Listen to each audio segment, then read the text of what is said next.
Goeiedag, ek is JB van Sail, area bestuurder vir Limagrain vir die Noordwes. Ons is vandag lekker hier in 'n reënerige dag hier in die land. Ons is opgewonde om vandag te kan hier in die mielieland staan by een van ons nuutste mielies wat nou die mark of die lig gesien het nou hier in 2024-25 seisoen.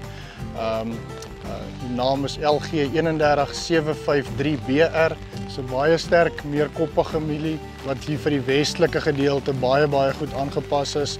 Wat ons sien in die veld is die mielie kompenseer baie goed as die toestande verander.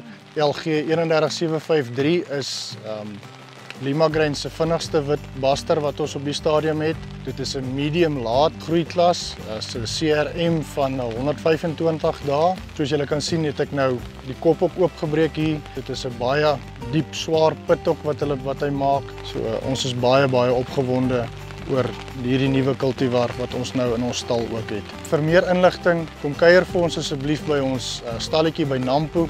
Dit sal vir ons baie lekker wees om julle daar te ontvang en ook meer van hierdie kultivar en ook ons ander produkte te kan vertel.